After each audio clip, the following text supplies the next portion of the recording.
that's one of the biggest things that scares me the most about composing with AI is that whatever AI model you're on, how was it trained? And was that material copywritten?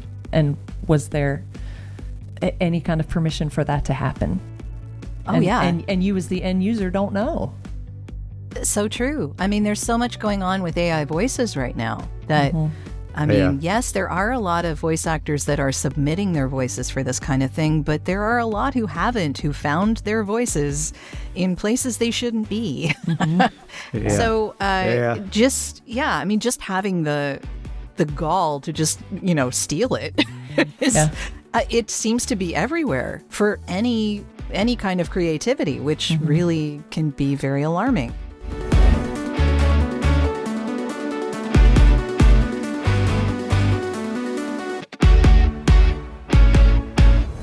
Thank you for joining me so much today, both of you, because I know it takes extra time to book time for two people as opposed to one.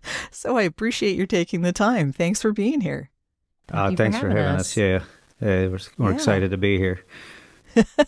So the question I always ask my guests when they first come on is if you could tell me about an early memory of how sound moved you. Do each of you have one of those?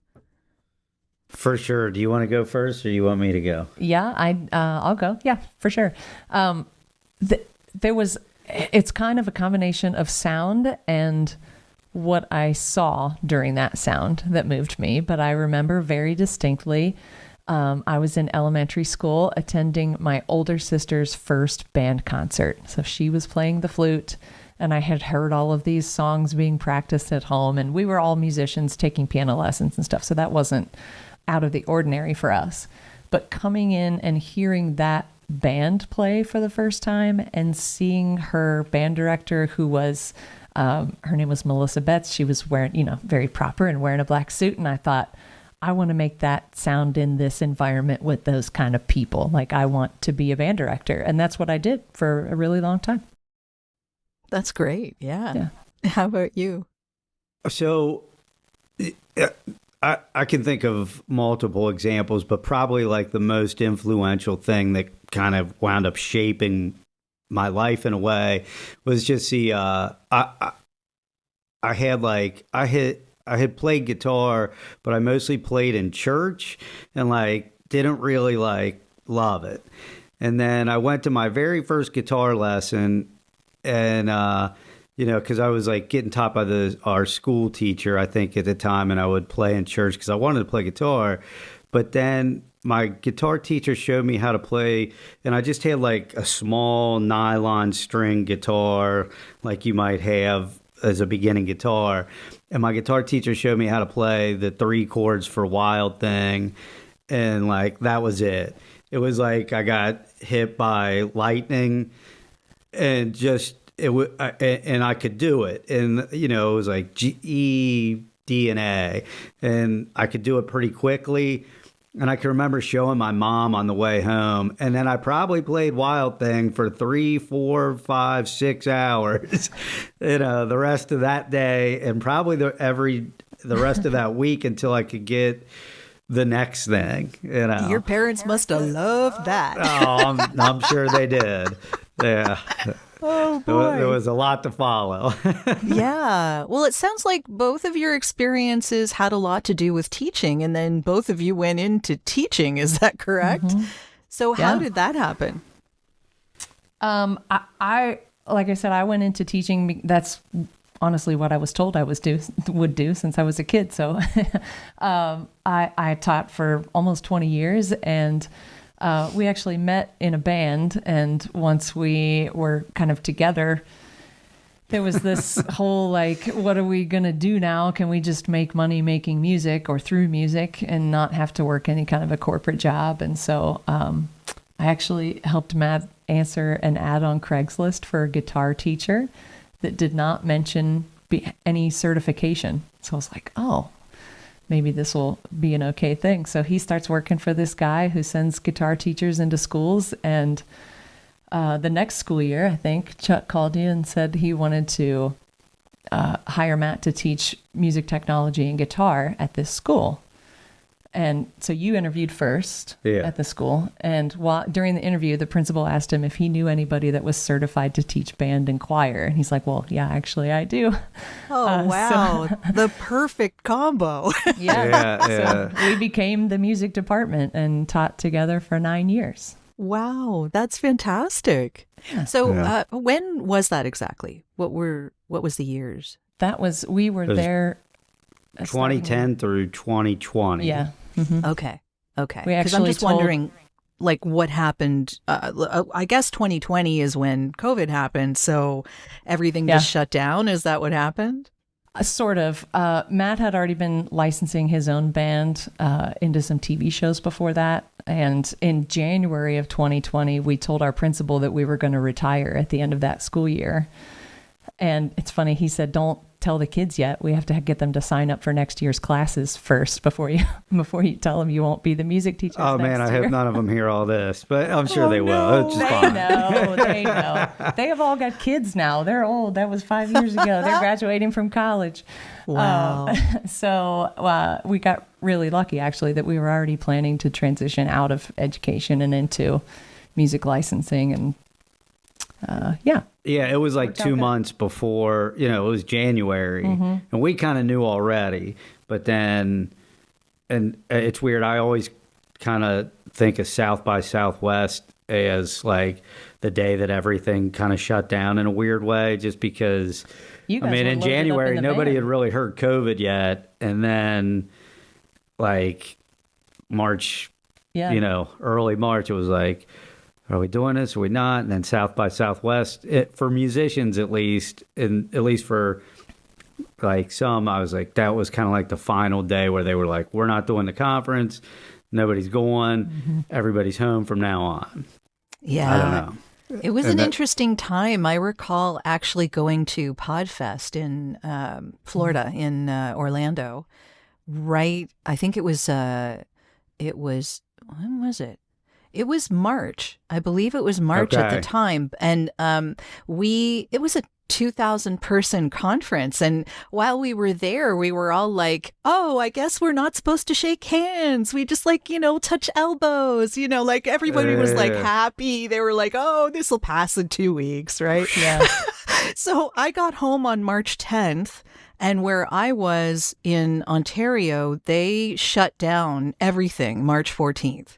Okay. That sounds... So we were like, oh, this is real. Yeah. Okay. And, I don't think any of us knew how long it would last. But South by Southwest canceling is, that's going to make a mark. Yeah. And then that, I think to answer your question was like, we were already on the way out and having to teach online for the last 3 months up till June. And I don't know how, like, that kind of was like, yeah, this is probably the right decision. Yeah. Well, I was teaching class piano, and these kids didn't have a piano at home. How are you going to teach class piano online? That makes no sense. Yeah. I think it was hard for people, like regular teachers, no matter what. They were using whiteboards suddenly. And I have my sister's a teacher. And I have a friend who is a teacher she's retired right around COVID, actually.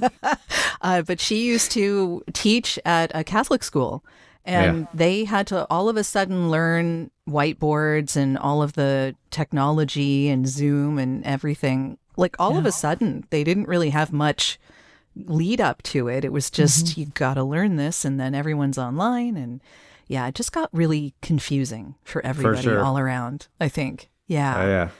I can see why you would leave. That totally makes sense.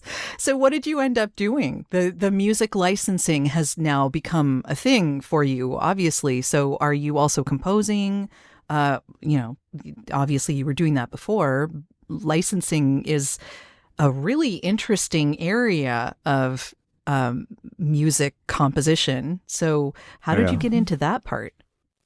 We knew when we were leaving teaching that we were going to transfer into doing our best to help license really our friends' music, and our music is what it kind of came down to, because in probably 2018, I started pitching my own band to try to get my band's recordings and already existing recordings into anything, because I knew it was an income stream that could happen. And I had a couple friends here. We're in Cincinnati, Ohio, but we actually live 5 minutes south of there in Covington, Kentucky, which is a nuance. But I had been pitching my band's music, and music supervisors would occasionally listen to the music, and it was just indie rock music, and they'd be like, hey, thanks for sending over your indie rock music, but what I really need right now is 30 seconds of upbeat music that's not necessarily... I remember this is the exact one where a light bulb started to go off in my head. Was a music supervisor had reached out and said, I need 30 seconds of upbeat, positive music for an apparel commercial that's for the holidays, but it doesn't have to be holiday music. And then he was like, money's kind of low for it, $7,000. And honestly, for me at the time, and even now, $7,000, like... That don't sound too low. Yeah, I was like, I'll take it. That would be awesome. I don't know any gigs that are paying $7,000 for indie artists. Like, I can't go down to my local pub and bar and play for $7,000. So I thought to myself, like, I don't have upbeat electronic music. I got upbeat rock music, but it's not electronic music. And I was like, but I got friends that got upbeat electronic music. How can I pitch their music and represent it, basically? And so we just started to figure all that out. Mm-hmm. Sure. So you guys get a commission? Is that how this works? Is it kind of like an agent? Yeah. It's exactly like an agent. Yeah. Okay. Our business tech, it's a music licensing agency, but we function as sync agents. And that gets confusing for some artists because we don't do any other kind of agent work. We're not booking people. We're not. And it's interesting too, like our roles have shifted over the years since being, I mean, the exact term sync agent is what we started as, and we still are. But what wound up happening for us is kind of a shift into music supervision and then clearance. And all these words are kind of like, there's a lot of gray area, in my opinion. Other people might not say that, but I do. Like, we started to have... So why do you say that? What are the gray areas? Like, a music...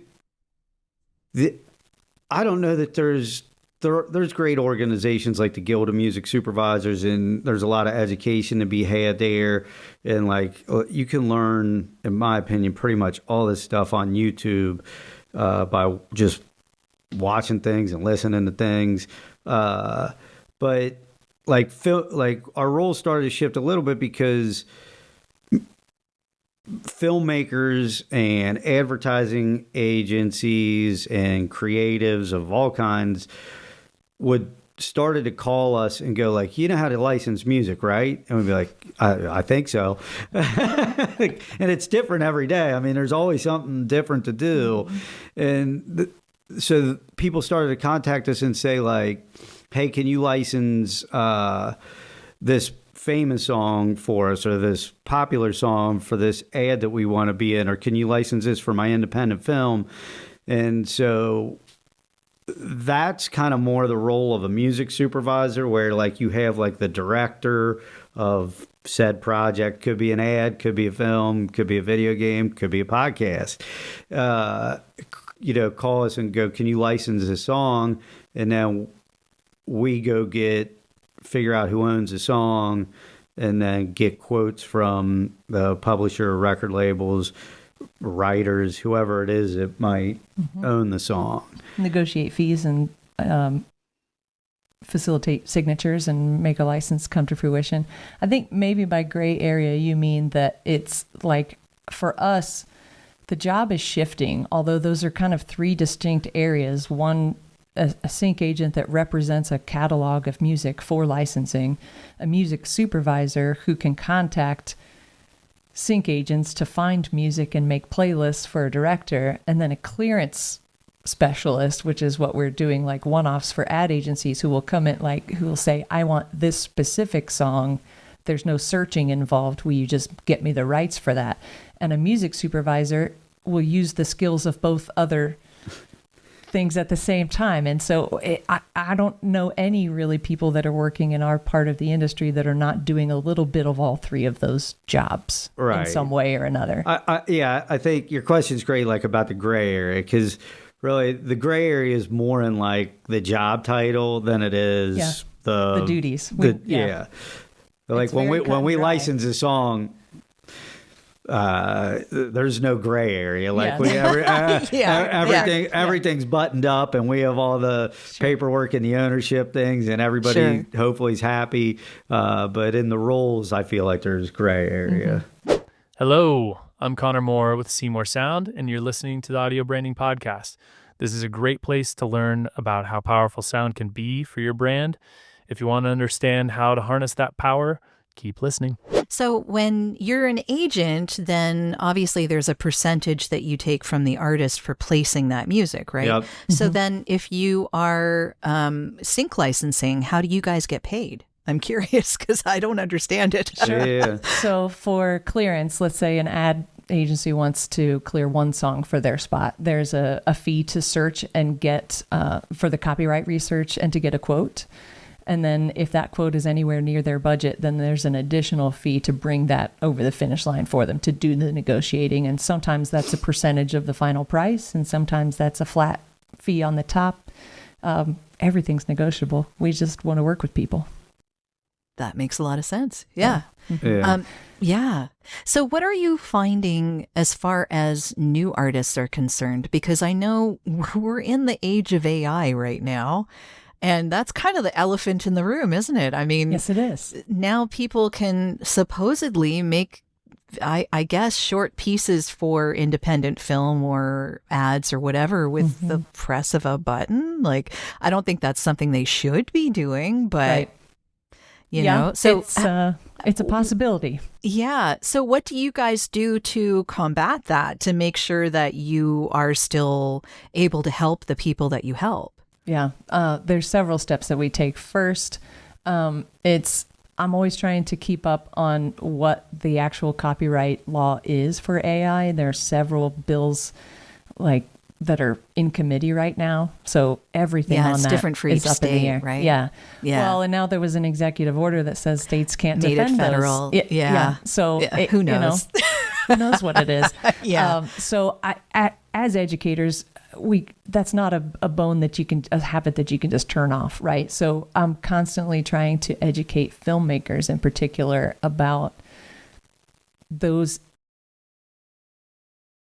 crazy little nuances of being able to copyright it or not, and what will that make it so you can't distribute your film at some point? Will that make, are you going to have to replace everything if you start with all AI music?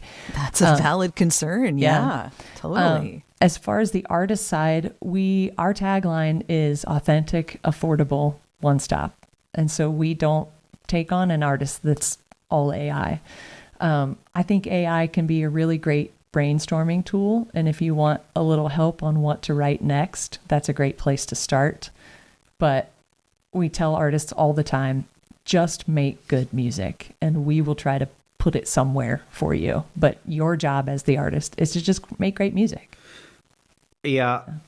I got tons of thoughts on AI, but one thing, if I want to feel good about not worrying too much AI, I listen to your podcast. The reason I say that is there was one episode with, I think it's the piano player, Stephen Ridley. Oh, yeah. Stephen was great. He was great. And when he said, but AI is not going to be able to make you cry. Mm-hmm. It was a great line. It's so true. Yeah. And I think from a technical standpoint, though, too, advertisers that are looking for I think everybody's a little weary on like using something that's definitely known as AI created in an ad or in a film or anything that's going to broadcast all over the place. I have no doubt that in some independent films and some things that are going into film festivals, as sure as the day is long, that there's plenty of AI West. music in there. Yeah. Mm-hmm. But in your question about like the artists, we have artists that'll, because you had mentioned like the commission that we take, and we always are super open about like what we do. And we take a 30% commission on any license we can get, which is like one of the lowest in the industry. I totally don't ask you because I begrudge you the money. I'm just curious because I think musicians should know, right? Oh yeah. I think it's in our email signatures. Sure. Yeah. Yeah. And the more hard facts that I think music licensing people can talk a lot of times, the better. And when I say hard facts, a lot of times might be hard money. But we've had artists, because our commissions like on the lower end of what our industry is, we get submitted a lot of music to be in our catalog that we represent. And I've had things as far as like some artists will contact us and be super honest, like, hey, I'm an AI artist. And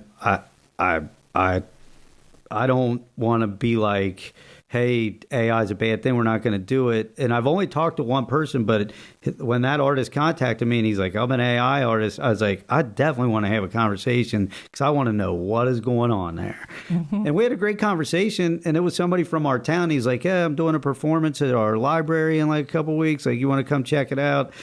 I was like, absolutely, I want to see what's going on there. But I've had other artists also like be like, what are you looking for, Matt? Like what's, and I always tell people there's like one kind of evergreen brief that in music search that we get for mostly like ads, but it's always like sports adjacent kind of stuff. It's like, I need songs about let's go, we're the best, we're winning, we're number one, let's do it. Motivational. Yeah. That's pretty like evergreen in the music and sync world. As far as like at least being able to pitch it. Yeah. And I've had artists be like, all right, I'll be back with some songs like that. And then magically the next day I get 3 songs like, that it so. Okay, that's impossible. Well, that's exactly. From a human. Yeah. And so it's kind of like the good and bad of things. You know what I mean? Like there's artists out there that are using AI that are going to be super upfront and honest about it. There's other people that, and it's pretty easy to sniff out. I'm sure you've had it. Like you can go like, that song used lyrics right from another song. Like I don't understand why the person was like, this is okay to send to somebody, but That's one of the biggest things that scares me the most about composing with AI is that whatever AI model you're on, how was it trained? And was that material copywritten? And was there any kind of permission for that to happen? And you as the end user don't know. So true. I mean, there's so much going on with AI voices right now that, yes, there are a lot of voice actors that are submitting their voices for this kind of thing, but there are a lot who haven't, who found their voices in places they shouldn't be. So just having the gall to just, steal it is, it seems to be everywhere for any kind of creativity, which really can be very alarming. And and I think also there's a different part of this, and probably you guys experience this a lot in what you do. Because you were saying this, Matt, just not that long ago, once people know that something is AI, they feel lied to. There is some of that for sure. Yeah. If you're using it, you might as well be as upfront and honest. You might as well be upfront and honest about it, because why not? The other thing that we're seeing that was interesting to me that we're starting to, and we've only seen it a few times, but either music supervisors or ad agencies or creatives will come to us and they'll go like, here's a song we created with AI. Do you have anything like this? Or do you have a voice that sounds like this? And then we, which track with this same lyrical theme or Yeah. I don't know. What do you think about that? I can see it being a helpful thing, kind of like brainstorming. Like I can see that as being helpful. Also, as a voice actor, I am often doing my performance over a guide track that is often an AI voice. So they use the AI voice really just to make sure that they have the timing right on the video. And then, they can shift it a little bit at a time when I do my actual performance. But, because sometimes human beings talk a bit differently. Yeah. So, yeah, it depends. But yeah, as a guide track, sure. Yeah. I mean, I remember doing that for the podcast theme of this actual podcast and not with AI necessarily, but with a license-free music directory. So for a while, I used a track from a license-free music directory for probably like the first 100 episodes of this podcast. If you go back, you'll hear it. And I really liked that there was a certain musical hit, like a dun-dun-dun-dun-dun that came at the beginning of it. I just thought that was a really nice earworm. And so when I had someone make me a custom track, I had them listen to that and say, I like this energy. I like that hit. I want a bit of an earwormy thing at the beginning. See what you can do. And I've had 2 artists now do that for me, because I had one for about 50 episodes, and then I've had one now that's a little more electronica. So I had one that was kind of grunge. Okay. After the 100. So from 100 to 150, it was kind of grunge-like, Okay. I was like, okay, that's kind of cool. I'm gonna have to go back and listen. I'm gonna look forward to listening to that. You'll hear the differences. Yeah. But it's kind of the same deal, right? Like the license-free music directory music piece was the inspiration for further iterations, which are now owned by me. Like I own them, which is always a good thing. Sure. When you're making a product or a brand or whatever, owning your own music is a really good thing. Yeah. So yeah, what you were saying, Laney, about the independent films maybe not owning the music and having to go back and recreate everything or just having everything taken down. Yeah, that's a danger with AI. Totally. So, owning your music is really important. Yes, it certainly is. One aspect, I didn't quite consider it this way. Like when you brought up about the request we had the other day to replace the AI song. I never considered it like from the flip side of that. The other kind of request that we get most often is, we want this #1 hit song. And of course, this is an indie film who can't afford a #1 hit song. So can you replace this track? What do you have along this style in this vein? And in that case, I would almost prefer to be pitching to replace the AI track, because the director hasn't fallen in love with the #1 hit that they've temped in at that point, where nothing else will quite be the same. All they've heard is this artificially created, something close to what they want based on parameters that they put into a computer. So I think I never thought of it that way. They might listen with a little more open ears and open mind. That makes a lot of sense. Yeah. Don't musicians also then create, like sometimes they'll recreate the actual song with a different performer just to save on money? Like I've heard a ton of those.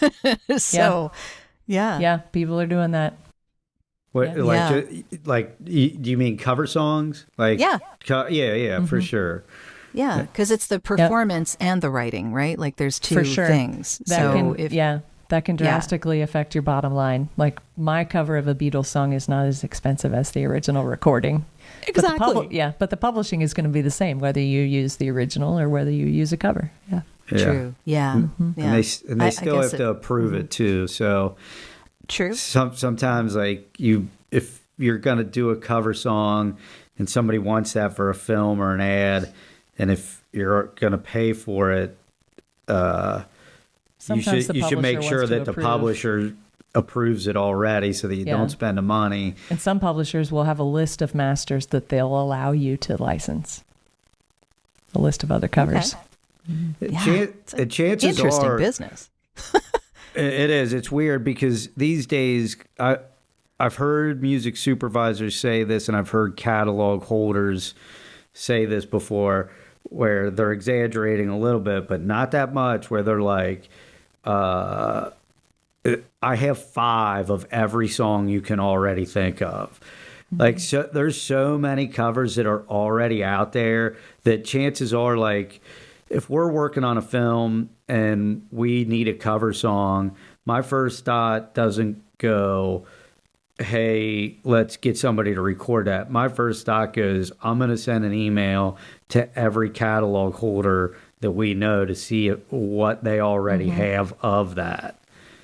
Yeah. And then get those back, then run those past the director, whether it's a, film or commercial or whatever it might be, and use those before I go, hey, let's get somebody to record a different version of this, because chances are... Oh, there's already one out there. Yeah. For sure. I saw a post on Facebook the other day asking for metal covers of the Carpenters' We've Only Just Begun.